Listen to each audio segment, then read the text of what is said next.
Nous élevons nos voix pour l'adorer, l'agneau est souverain. 1 Samuel, oui.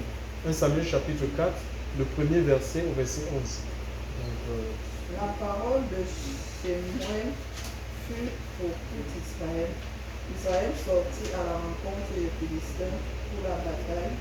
Ils campèrent près d'Ébenezer et les Philistins campèrent à Phek.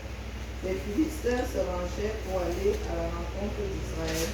La bataille fut perdue et Israël fut battu par les Philistins qui tuèrent environ 4000 hommes sur le champ de bataille dans les champs. Quand le peuple rentra au camp, les anciens d'Israël dirent: pourquoi Yahweh nous a-t-il battus aujourd'hui par les Philistins? Ramenons de Shiloh l'arche de l'alliance de Yahweh et qu'elle vienne au milieu de nous et nous délivre de la paume de nos ennemis. Le peuple envoya à Shiloh, d'où l'on apporta l'arche de l'alliance de Yahweh, Sébaoth, qui habite entre les chérubins. Les deux fils d'Élie, Ophni et Phiné, étaient là, avec l'arche de l'alliance d'Élohim. Et il arriva que, comme l'arche de Yahweh entra dans le camp, tout Israël poussa de grands cris de joie, et la terre en fut ébranlée. Les Philistins entendirent le bruit de ces cris de joie, et ils dirent: quel est ce grand bruit de voix dans le camp des Hébreux? Et ils surent que c'était l'arche de Yahweh qui était entrée dans le camp. Les Philistins eurent peur, car ils disaient: Élohim est entré dans le camp. Et ils dirent: malheur à nous, car il n'en a pas été ainsi hier, ni avant-hier. Malheur à nous, qui nous délivrera de la main de l'Élohim majestueux. C'est là l'Élohim qui a frappé les Égyptiens de toutes sortes de plaies dans le désert. Philistins, prenez courage et agissez en homme, pour que vous ne serviez pas les Hébreux comme ils vous ont servi. Agissez en homme et combattez. Les Philistins combattirent et Israël fut battu. Et chacun s'enfuit dans sa tente. La défaite fut très grande. 30 000 hommes de pied d'Israël périrent. L'arche de l'Élohim fut prise, et les deux fils d'Élie, Ophni et Phiné, moururent. oui, donc ici, dans ce combat, c'était le deuxième combat, lorsqu'ils ont fait venir l'arche. N'est-ce pas? Il s'agit du peuple juif, d'Israël. Et donc à la suite, parce que là on voit Ophni et Phiné, c'était les fils du sacrificateur Élie. Il y a dans la Bible deux Élie. Il y a Élie le prophète et Élie le sacrificateur. Donc c'est celui-ci qui exerçait la prêtrise. Il y avait aussi ses enfants. Il avait introduit ses enfants dans la prêtrise. Mais ses enfants, quand on lit, c'est les gens, on dit qu'ils ne connaissaient pas Dieu. Donc ça veut dire que ce n'est pas connaître Dieu de manière non littérale, d'une manière. Quand on ne connaît pas, c'est pas la qui ne connaissait pas les Écritures, de manière scripturaire en fait. Ils connaissaient les Écritures puisqu'ils les enseignaient. Ils enseignaient la Torah, mais ils la mettaient pas en pratique, ils n'avaient pas de relation, d'accord, avec Dieu. C'était des prêtres qui n'avaient pas de relation avec le Seigneur, quoique enseignant les ordonnances de Dieu au peuple, d'accord. Et d'où cette défaite. Il est censé pas arrêter là, parce qu'il y a un homme qui va se rendre après que Ophni et Phiné soient morts. Il va aller rapporter la nouvelle à leur père. Et le père va tomber à la renverse. Donc c'était un homme âgé. Il avait plus de 90 ans comme ça. Et il est tombé. Il est mort. Sa belle-fille était presque à terme. Quand elle a entendu que l'arche de l'Éternel a été prise, donc elle a été prise de douleur, elle a enfanté. Et qu'est-ce qui s'est passé? Elle a donné le nom de cet enfant, parce qu'elle était mourante. Elle a donné le nom de Ichabod. Ichabod, ça veut dire que la gloire s'en est allée, parce que l'âge de l'alliance, c'était le symbole même de la gloire de Dieu, de la présence de Dieu au milieu de son peuple. Je reviens donc ici, nous avons une guerre qui est déclarée entre les Philistins et Israël. D'accord? ils vont envoyer dans une guerre, il faut avoir des moyens en fait, hein, comme on le voit avec l'Ukraine et la Russie, d'accord? Il faut avoir non une économie de guerre, il faut avoir des hommes, alléluia, et puis il faut avoir des stratégies. Donc nous avons donc ce peuple qui s'est rangé en bataille, mais on nous dit que Israël a été battu par les Philistins, d'accord? Israël pour la première fois a été battu par les Philistins. Et qu'est-ce que va faire Israël à la suite de cette défaite? Ils vont dire, mais qu'est-ce qu'ils vont dire? Quand ils vont retourner, alors les anciens d'Israël, ils vont consulter le Seigneur. C'est une réaction qui est normale. Hein. Donc, parce qu'ils voulaient en savoir d'où l'origine, les causes racines de la défaite en fait. Mais alors, ce qu'ils ont omis de faire, c'était de laisser que Dieu les parle. Parce que là, le Seigneur ne les a pas donné de réponse. Non, ils n'ont pas eu de réponse. C'est-à-dire qu'ils ont réfléchi intelligemment, avec leur propre intelligence humaine. Sûrement, écoutez, il dit pourquoi l'Éternel nous a fait battre. Ça veut dire que quoi? Ça veut dire que même dans nos propres vies, des défaites que nous pouvons essuyer, c'est Dieu qui les permet. Ils ne sont pas dit que pourquoi les Philistins nous ont battus ou pourquoi Satan les sorciers nous ont battus. Non, ça veut dire ici dit pourquoi l'Éternel nous a fait battre. Parce qu'on voit que rien ne peut nous arriver sans l'accord, sans la permission de Dieu. D'accord? Ça veut dire même en ce qui concerne les échecs en fait, en ce qui concerne peut-être les non-exaucements, pourquoi l'Éternel ne les exauce pas? C'est Dieu qui contrôle toutes choses. Ça veut dire qu'il y a une raison à cela. Alléluia. Donc ici, ils sont battus. Posez une question qui est normale. Pourquoi? Mais au lieu de laisser que Dieu maintenant les donne la cause de cette défaite, ils ont dit allons directement. Donc dans le verset 4, ils vont dire, alors ils posent la question, hein, et le peuple rentra dans le camp. Nous sommes dans le verset 3, et les anciens d'Israël disent, pourquoi l'Éternel nous a-t-il battus aujourd'hui devant les Philistins? Prenons à nous, donc ça veut dire qu'ils n'entendent même pas, ils n'attendent pas d'attendre Dieu les parler. D'accord? Ils disent, prenons à nous de Silo. Donc c'est pareil pour nous-mêmes, on cherche des solutions. Mais là, ils sont allés chercher des solutions par eux-mêmes. Donc ils vont dire, prenons à nous, ils ne se remettent même pas en question. Donc on a ici un peuple qui ne se remet même pas en question. Peut-être qu'il y a peut-être un paramètre qu'on a oublié. On est allé comme ça seulement en disant que oui, Dieu est avec nous, Dieu est avec nous. Comme on entend aujourd'hui en fait. Le Seigneur vient nous dire, le Seigneur au milieu de nous, ce matin, le Saint-Esprit est là, machin. C'est des choses qu'on entend dans nos assemblées. Dieu est là, Dieu est là, Dieu est là, Dieu est là. Dieu est là. Le Seigneur est là, il va te bénir, il va te faire ceci, il va t'ouvrir les portes, il va... Voilà.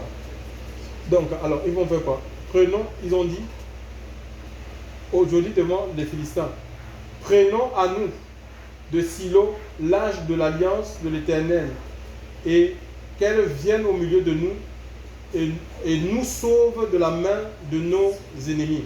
Donc ils ont dit, bon, l'âge était à Silo, ils ont dit, mais écoutez, sûrement, cette défaite, on a été battu parce qu'on, pour la première fois, lorsque nous sommes allés dans le combat, ben, on avait omis d'emmener l'arche avec nous. Donc ils n'avaient pas l'arche, ils n'étaient pas en possession de l'arche. Ils ont dit sûrement ça c'est la cause de la défaite parce que l'arche n'était pas là. Ils sont allés chercher ça à Silo, donc là où elle était rongée, et ils ont fait venir l'arche dans le camp et ils se sont mis à faire quand tout le peuple a vu l'arche.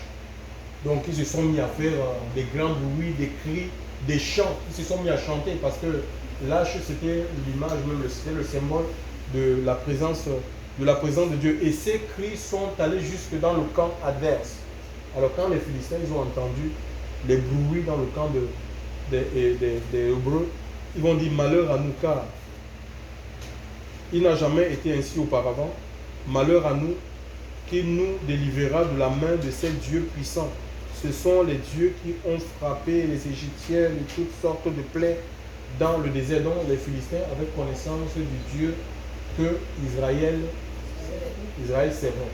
Ils savaient tous les miracles, tout ce que Dieu avait opéré avec ce peuple, comment il les a sortis du désert de l'Égypte, comment il a fendu la mer, ils sont passés à sec, comment il a vaincu Amalek, les Amoréens, tous ces rois qui qui voulaient empêcher ce peuple de rentrer dans leur établissement. comment le Seigneur les a décimés, la prise de Jéricho. Ils se sont mis à réciter tout ça parce qu'ils avaient connaissance. Et ils avaient peur. Mais jusqu'à là, ils ont dit, mais les gars, donnons-nous quand même du courage. On ne va pas se laisser faire, nous allons combattre ces gens.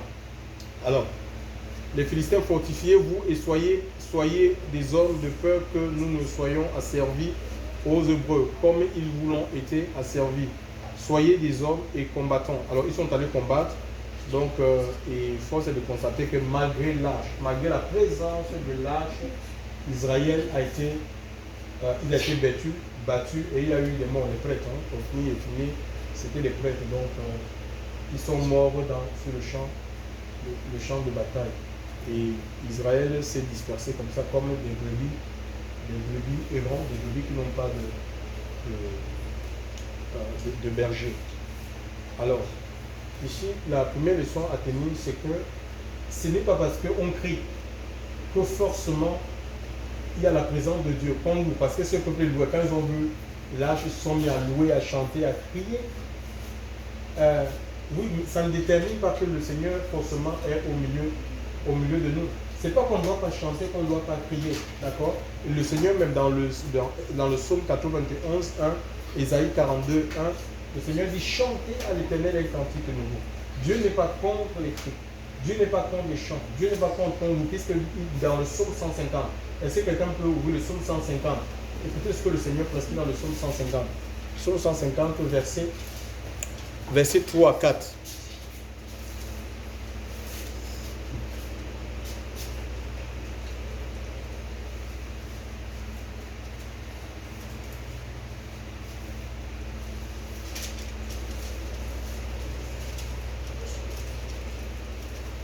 Louez-le au son du chauffard. Louez-le avec le luth et la harpe. 150. Oui. Louez-le avec le tambour et avec la danse. Louez-le avec des instruments à cordes et le chalumeau. Louez-le avec des cymbales retentissants. Louez-le avec des cymbales et cris de joie.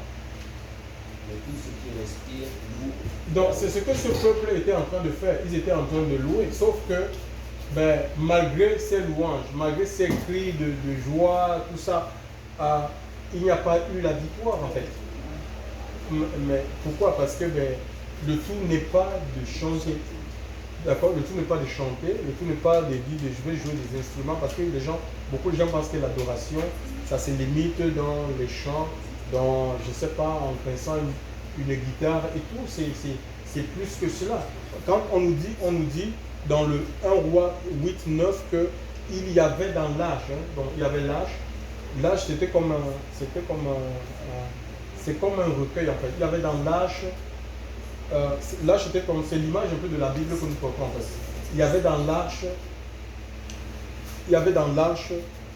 les deux tables de loi que Dieu a remis à Moïse dans le mont Horeb par le biais de l'ange. Donc c'était les tables de l'alliance qui avaient été remises à Moïse quand le peuple et son Dieu a fait alliance avec le peuple quand il les a sortis de l'Égypte. Donc il y avait ces deux tables où sur ces deux tables, il y avait les 10 paroles, en fait, les 10 commandements de Dieu. D'accord? C'est un peu comme dans cette Bible. Il y a les commandements de Dieu dans la Bible. D'accord? Il y a les ordonnances du Seigneur. Donc si on se compte la Bible, c'est comme un recueil. C'est un recueil de 66 livres appelé la parole de Dieu. Donc si on se contente seulement d'avoir le recueil, un peu comme si on portait l'âge, mais à l'intérieur de l'âge, donc sans mettre en pratique ce qui était à l'intérieur, alléluia, c'est ce qui est important. D'accord? Donc, et voilà, et c'est ce qui va nous communiquer la victoire. La parole de Dieu, c'est Dieu lui-même. Donc, ça dit que si on obéit à la parole de Dieu, mais Dieu sera avec nous. Alléluia. Donc, Dieu sera avec nous. Mais s'il n'y a pas une vie d'obéissance, si nos louanges, notre adoration, les services même que nous pouvons faire, les missions que nous pouvons faire, ne sont pas précédés de l'obéissance ou la soumission à la parole de Dieu, nous courons vers la catastrophe en fait. On va vivre les défaites, alléluia. Donc, et la plupart, on a mis un peu la parole de Dieu de côté, et le Seigneur va dire dans Matthieu 15. On peut lire ça en fait, hein, Matthieu 15, à partir du verset 8 à 9. Écoutez ce que le Seigneur dit. Matthieu 15, verset 8 à 9.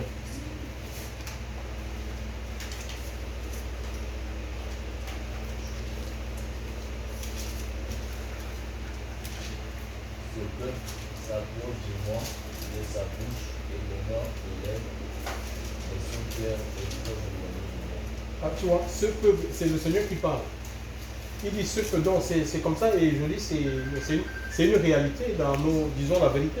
Les gens, ils adorent seulement en fait. Ils adorent, ils veulent chanter, ils s'improvisent même, ils sont créés des ministères même, donc de chant de l'éternel. Mais quand on voit la vie qu'ils mènent en fait, c'est comme des païens, des gens qui ne connaissent pas Dieu. Il y a beaucoup de scandales, tu vois. Des scandales dans, vous n'avez qu'à voir, vous allez à YouTube, hein, vous mettez scandale des chrétiens. Mais c'est terrible, ça fait honte, je vous dis la vérité. Ça fait honte, regarde le scandale des chrétiens, il y a des gens qui disent sur les moteurs, ils chantent pour Dieu, ils sont appelés par le Seigneur. Ils sont dans l'homosexualité, ils sont dans la masturbation, ils sont dans des pratiques bizarres, horribles, sans parler des divorces. Les divorces, les remariages, tout ça. Donc les chrétiens sont dans le péché. Ça veut dire qu'il n'y a pas la présence de Dieu en fait. Parce que si on a la présence de Dieu en nous, elle nous garde de tomber dans ce genre de travers.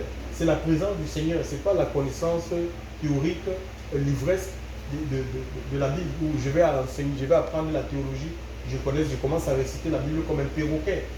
Hein? Donc c'est la présence de Dieu qui nous donne de la consistance, qui nous donne du poids. Alléluia. Qui nous fait que on peut résister à la tentation, on peut résister à la séduction. Et ça, c'est quelque chose de... Écoutez un peu, voilà un autre passage. Est-ce que quelqu'un peut lire Jean 14? Jean 14 à partir du verset 23. Jean 14, 23, oui.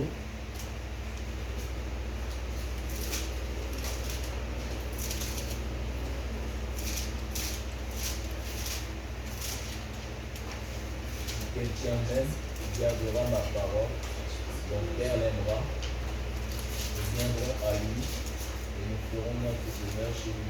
Donc voilà, donc le Seigneur ne viendra pas, Dieu ne demeurera pas en nous, c'est ça, d'accord? Dieu ne demeurera pas en nous, il ne sera pas avec nous parce que nous portons la Bible, nous portons le nom de chrétien, d'accord? Donc le Seigneur... Jean 14, verset 23, il dit, Jésus répondit et lui dit, si quelqu'un m'aime, il gardera ma parole. Donc une preuve qu'on aime Dieu, c'est le fait de garder sa parole. Alléluia. De garder la parole de Dieu, c'est une preuve qu'on l'aime. Alléluia. Ma parole et mon Père l'aimera. Et nous viendrons à lui. C'est-à-dire que le Seigneur et le Père lui-même viendront dans ta vie, dans ton cœur. Ils vont venir dans ta vie. Et nous ferons notre demeure chez lui. Donc, ça veut dire que si quelqu'un, ça veut dire que c'est une affaire qui est personnelle, qui est individuelle. Nous sommes nombreux ce matin, mais c'est chacun qui prend la décision personnellement. C'est celui qui prend la décision personnelle d'aimer Dieu. Celui-là qui sera aimé de Dieu. Et le Seigneur Jésus-Christ, il viendra avec le Père sous la forme de l'Esprit Saint. Ils vont venir demeurer, prendre possession, sceller cette vie pour qu'elle soit une vie à la gloire de Dieu. Alléluia. Voilà, c'est ce que le Seigneur veut faire pour chacune de notre vie. Donc c'est une affaire qui est personnelle, qui est intime. Alléluia. Chacun doit développer sa relation avec le Seigneur. Tu ne peux pas dire, puisque les autres font comme ça, on ne peut pas se refaire aux autres. Puisque l'autre vit dans le péché, moi aussi. Non, tu ne peux pas. Donc ton modèle, ce n'est pas, c'est pas ton pasteur. Hein. Alléluia. Il faut plus regarder au Seigneur. Parce que si tu te confies à des hommes sont sujets aux faiblesses. Ils vont tomber et tu peux être déçu. Alléluia. Et abandonner même la foi. Alléluia. Donc, et les hommes finiront toujours par nous décevoir. Alléluia. Donc, ils ne sont pas Dieu.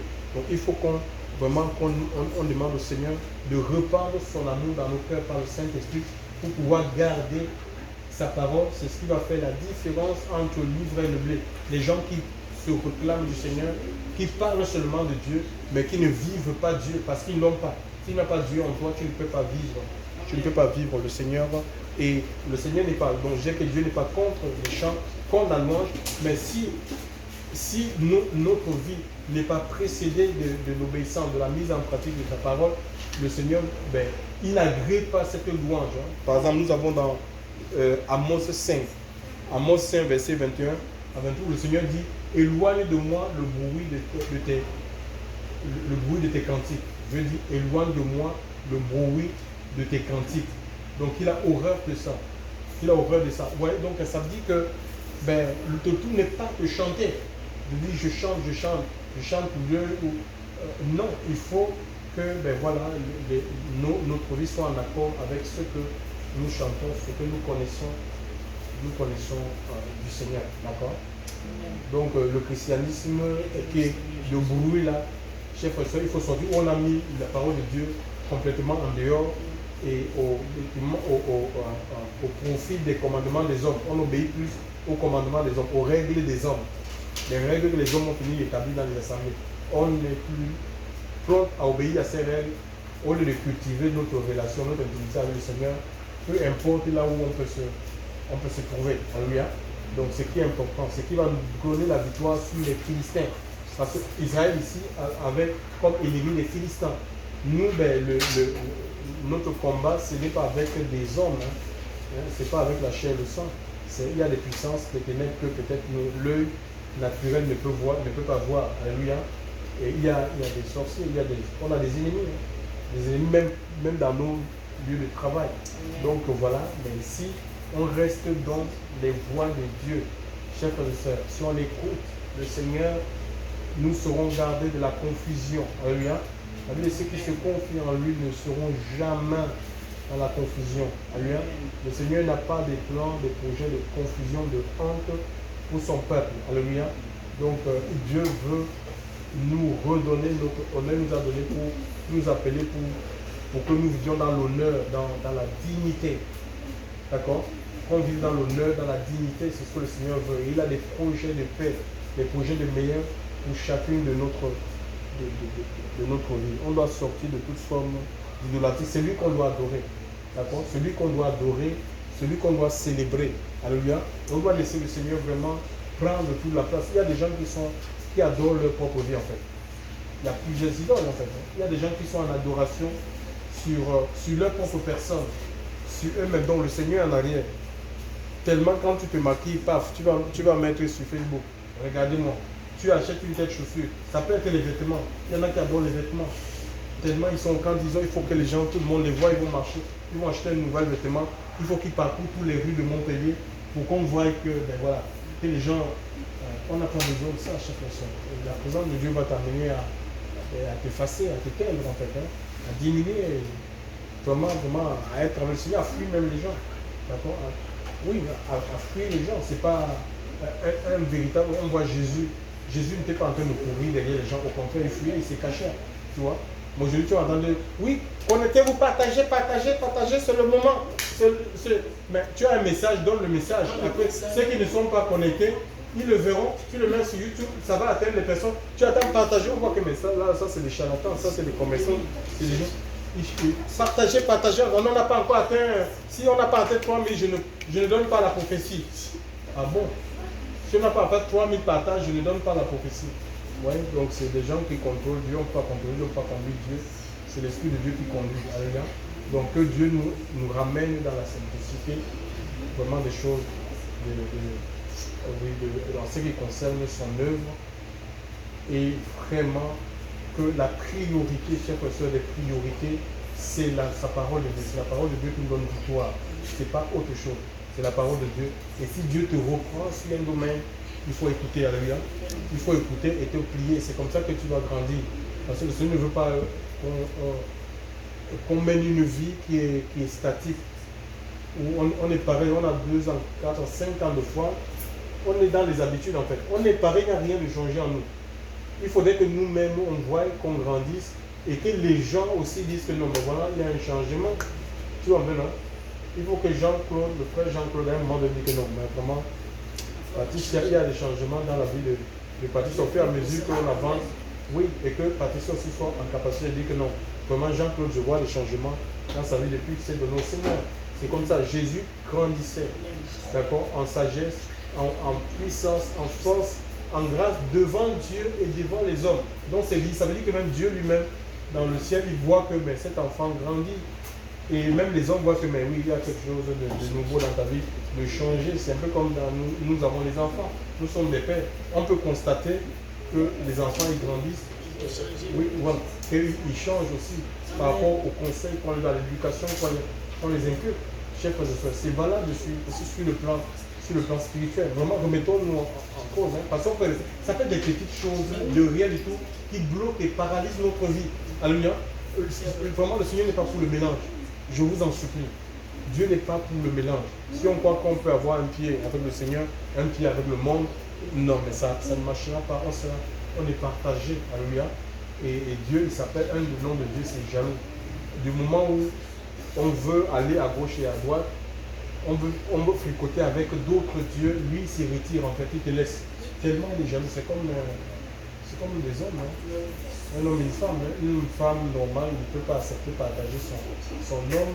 Idem pour un homme normal ne peut pas aller, il ne peut pas prendre la femme qu'il aime et aller avec elle dans un club d'échangistes.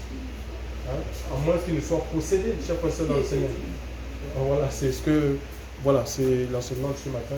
Vraiment que le Seigneur nous aide. On va prier le Seigneur pour nous demander vraiment de nous soutenir, de nous fortifier, de nous sortir de ce christianisme qui est creux, qui est vide, qui n'a aucune valeur devant le Seigneur. Alléluia. Donc vraiment qu'il nous rende consistants, que l'Esprit de Dieu nous visite ce matin. Encore, nous, on ne peut pas servir Dieu par nos propres forces. La capacité à servir Dieu vient de lui. C'est lui qui nous donne les moyens. Alléluia. La force de le servir, d'obéir à sa voix. Nous prions le Seigneur. Père éternel, Dieu, nous voulons vraiment, Seigneur, te rendre grâce. Nous voulons te bénir encore ce matin, Seigneur. Ta parole, c'est la vérité, Seigneur Dieu Père. Tu as tout accompli, Seigneur, sur le bois de la croix. Seigneur, ta parole, c'est une lampe, une lumière sur notre sentier. Nous ne voulons pas vivre ce christianisme, Seigneur, de feu de paille, Seigneur. Nous ne voulons pas, Seigneur, ce christianisme de bruit, Seigneur, mon Dieu, mon Père, Seigneur. Mon Dieu, mon roi, Seigneur Dieu. Nous voulons vraiment que tu nous aides. Seigneur, être des hommes fondés, des hommes enracinés, des hommes établis dans ta parole, Seigneur Dieu Père. S'il y a en nous, Seigneur, des choses qui nous empêchent de vivre pleinement l'obéissance, la crainte de ton nom. Seigneur, nous prions que tu consumes ces choses, que tu les consumes par le feu de ton esprit. Au nom de Jésus-Christ de Nazareth. Seigneur, mon Dieu, mon Père, tu nous visites encore ce matin. Tu visites ce peuple. Seigneur, nous refusons la voie de la chair. Nous refusons la voie du péché. Mon Dieu, mon Père, nous voulons vivre, Seigneur, pour t'adorer. Nous voulons vivre pour te servir. Nous voulons vivre, Seigneur, pour craindre ton nom. Seigneur, merci de nous souffler encore, Seigneur. Un souffle divin, de nous purifier intérieurement. Et donne-nous la force, mon Dieu, mon Père, Seigneur, de vivre pleinement. Seigneur, mon Dieu, mon Père, Seigneur, Dieu Père, ta volonté. Dans le nom de Jésus-Christ. Alléluia à toi, Seigneur. Seigneur,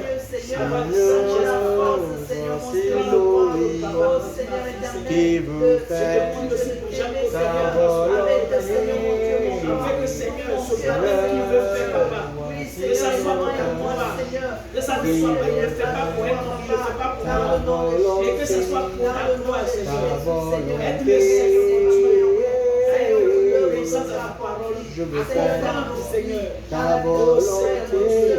Porte le foi, Seigneur, qui connaît Dieu, Seigneur, qui soit au Seigneur, Seigneur, Seigneur, mon Dieu, prie, Seigneur, mes enfants, qui veulent agir dans Seigneur,